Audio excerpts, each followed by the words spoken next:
Assalamualaikum warahmatullahi wabarakatuh. Waalaikumsalam warahmatullahi wabarakatuh. Bismillahirrahmanirrahim. Alhamdulillahi rabbil alamin.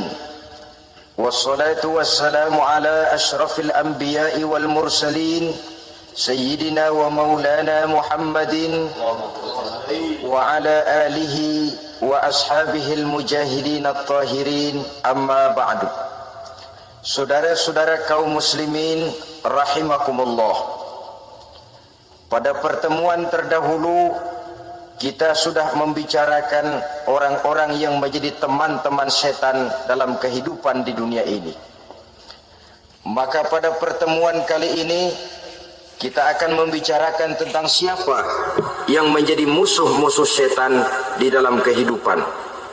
Dengan satu catatan, berbahagialah mereka yang menjadi musuh-musuh setan, tetapi celakalah mereka yang menjadi teman-teman setan.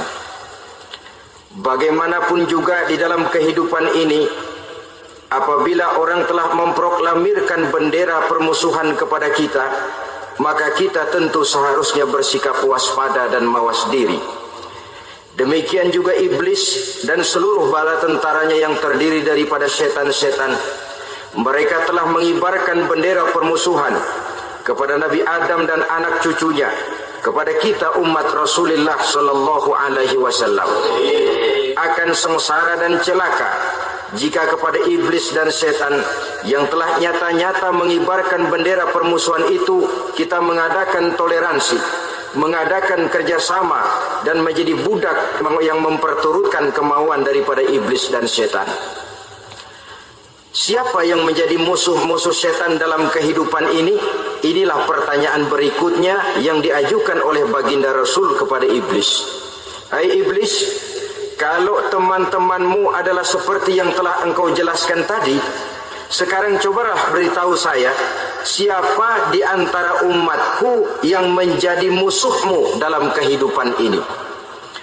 Atas pertanyaan ini, iblis laknatullah menjawab, ya Rasul, musuh-musuhku di antara umatmu, pertama, anta ya Muhammad. Musuhku yang pertama adalah engkau, wahai Muhammad. Kenapa iblis mencatat Nabi Muhammad sebagai tokoh nomor satu dalam deretan musuh-musuhnya? Mudah difahami. Pertama, keberadaan Rasul merupakan rahmah lil alamin, rahmah bagi lingkungan. Yang kedua, beliau berfungsi menyelamatkan manusia dari tempat yang gelap gulita, dari tempat kesesatan menuju tempat yang terang benderang, penuh berisi petunjuk dan hidayah dari Allah Subhanahu wa taala. Maka menurut iblis, inilah manusia perintang pertama atas segala daya dan usahanya menggelincirkan manusia ke jalan yang dimurkai oleh Allah Subhanahu wa taala. Kalau kita baca sejarah, risalah yang dibawa oleh Nabi Muhammad ini memang merupakan risalah yang membawa rahmah bagi alam sekitarnya. Ada sedikit perbedaan dengan risalah-risalah sebelum beliau. Sepertinya risalah yang dibawa oleh para rasul terdahulu itu mempunyai efek yang langsung pada kehidupan di dunia ini. Nabi Nuh misalnya menyampaikan agama. Hai umatku, ini agama. Umat menentang, turun banjir yang menenggelamkan orang-orang kafir. Azab diturunkan pada waktu itu juga, pada saat nabinya masih hidup. Jadi azabnya itu jenis cash, kontan. Nabi Soleh, hai umatku, ini agama. Mereka menolak, turun gempa bumi yang amat hebat menggulung orang-orang kufur. Nabi Musa, hai umatku, ini agama. Mereka menolak, sebagian ditenggelamkan di Lautan Merah, sementara sebagian lain dikutuk menjadi monyet-monyet yang hina, seperti diceritakan dalam Al-Quranul Karim. Lain dengan Rasulullah Sallallahu Alaihi Wasallam. Bagaimanapun kurang ajarnya umat yang dihadapi oleh beliau, bagaimanapun menentangnya jamaah yang dihadapi oleh beliau, azab tidak turun sepanjang beliau masih hidup. Ini merupakan jaminan dari Allah, wa ma kana Allahu liyu'azzibahum wa anta fihim. Allah sama sekali tidak akan menurunkan azab selama engkau wahai Muhammad masih hidup di tengah-tengah umatmu. Jadi keberadaan Nabi Muhammad merupakan jaminan keselamatan bagi umatnya. Selama beliau masih hidup, azab tidak turun bagaimanapun kurang ajarnya umat. Di sini sedikit bedanya dengan nabi-nabi terdahulu. Juga perbedaan dalam pola dakwah. Nabi Nuh ketika dakwahnya ditolak oleh umat, keluar doanya meminta umatnya ditenggelamkan. Tetapi Nabi kita ketika dilontari batu oleh umat, malah beliau mendoakan umatnya agar memperoleh hidayah. Oleh sikap yang semacam ini, wajar lalu iblis menganggap Nabi Muhammad sebagai musuh ranking pertama. Yang kedua, siapa musuhmu di antara umatku?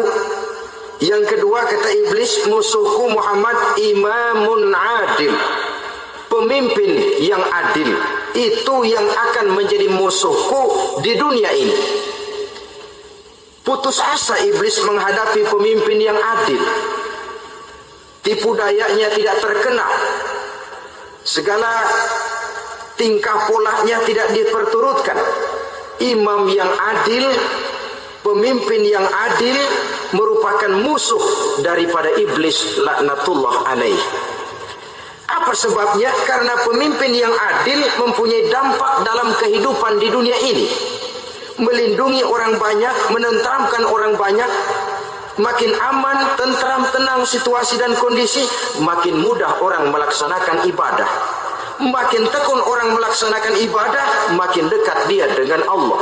Makin dekat manusia dengan Allah, makin jauh dia dari iblis. Sebab dua hal ini selalu kontradiktif.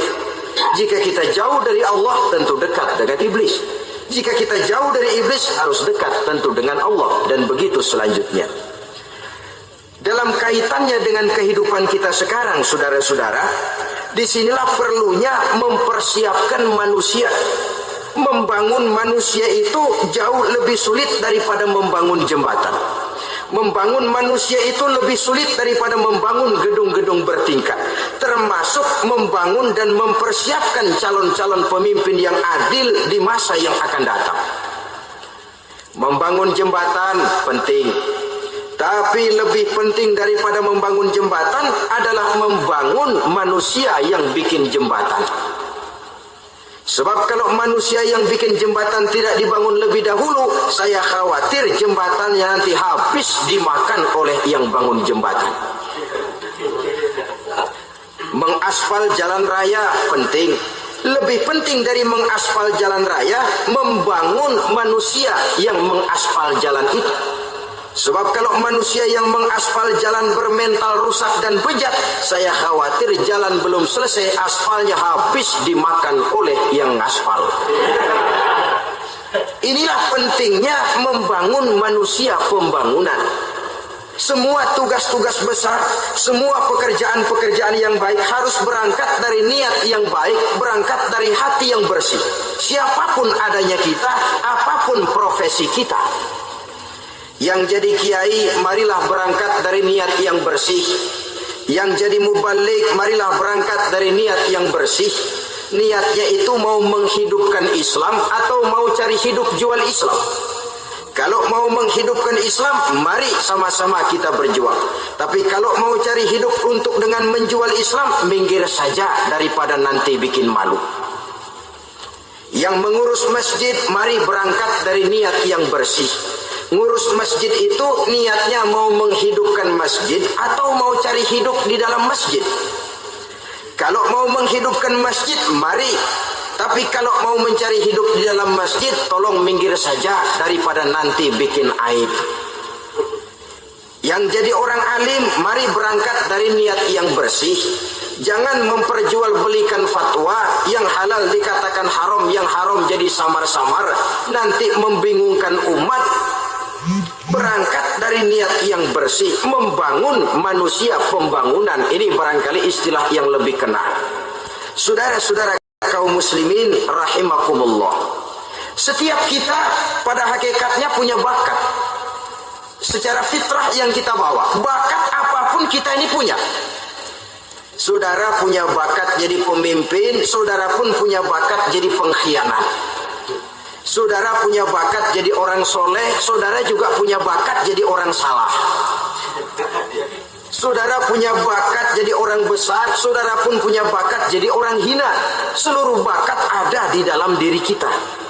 Tinggal nanti pertumbuhannya mana yang lebih subur. Saudara punya sifat berani, saudara pun punya sifat takut. Seberani-beraninya orang mesti ada sifat takutnya. Nanti mana yang tumbuh lebih subur? Kalau takutnya tumbuh lebih subur, dia akan jadi orang penakut. Kalau beraninya yang tumbuh lebih subur, dipupuk oleh lingkungan, pendidikan dan sebagainya, dia akan tumbuh jadi orang pemberani.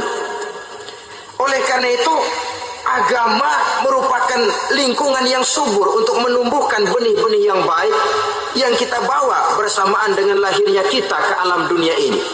Setiap kita, saya, saudara, punya bakat jadi pemimpin, punya bakat jadi pengkhianat, punya bakat jadi pengabdi, punya bakat jadi koruptor, punya bakat jadi pemelihara, punya bakat jadi perusak. Tinggal nanti lingkungan pendidikan yang menumbuhkan mana yang tumbuh lebih subur. Kalau lingkungan saudara lingkungan maling, maka sifat pengkhianat akan tumbuh lebih subur. Kalau nanti saudara jadi pemimpin, insya Allah korupsi. Lingkungan yang menumbuhkan sifat mengabdi, sifat berbuat tanpa pamrih, dikalahkan oleh sifat pengkhianat dan korupsi itu yang dibentuk oleh lingkungan, pendidikan, pengalaman dan sebagainya. Oleh karena itu, secara dini agama menanamkan, menyuburkan fitrah-fitrah yang baik yang kita bawa bersamaan dengan hadirnya kita dalam kehidupan ini. Sebab itu seorang penyair bernama Syauqi mengatakan dalam sebaik syairnya, waladatka ummuka ya ibna adam bakian wan nasu haulaka yadhakuna surura. Hai manusia, pada saat kamu dilahirkan kamu menangis dan orang lain di sekelilingmu ketawa. Kakek senyum dapat cucu baru, paman gembira dapat keponakan baru, sementara kita yang lahir menangis. Betul apa benar? Apa ada saudara yang begitu dilahirkan terus nyengir? Saya kira kabur dukunnya itu.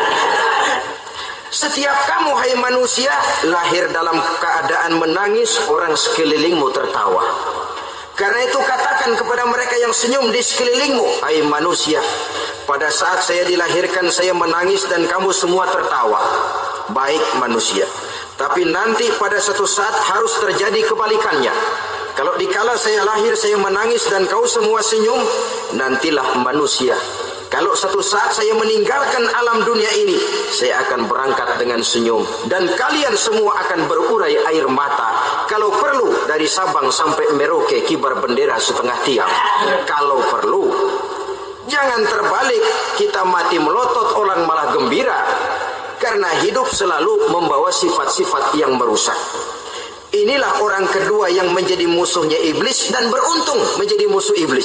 Siapa? Imamun adil, pemimpin yang adil. Saudara-saudara kaum muslimin rahimakumullah. Yang ketiga musuh iblis, ghaniyun mutawadhi, orang kaya yang rendah hati, orang kaya yang tidak sombong. Kaya apa saja, baik kaya oleh karena ilmu, orang yang kaya karena ilmu disebut orang alim. Baik kaya karena materi, orang kaya karena materi dinamakan hartawan. Baik kaya karena kedudukan, orang yang kaya karena kedudukan dinamakan pejabat. Orang kaya yang rendah hati itu musuh iblis. Beruntung dia menjadi musuh iblis. Iblis tidak senang ada orang kaya tidak sombong. Tapi iblis paling senang kalau ada orang kaya sombong.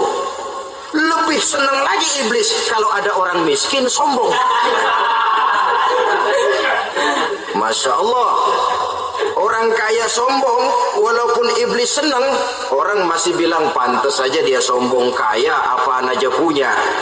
Udah miskin sombong, kira-kira yang disombongin apaan? Dalam segala bentuknya sombong ini Allah tidak senang, tapi iblis senang. Kenapa? Karena sponsor sombong iblis. Sekali dia musuh kita, selamanya dia akan tetap menjadi musuh kita. Berusahalah untuk menjadi musuh iblis, dan jangan sekali-kali toleransi. Jangan berusaha menjadi teman iblis. Inilah yang kita bicarakan pada pertemuan ini. Mudah-mudahan ada manfaatnya. Terima kasih atas segala perhatian. Mohon maaf atas segala kekurangan. Wassalamualaikum warahmatullahi wabarakatuh. Waalaikumsalam.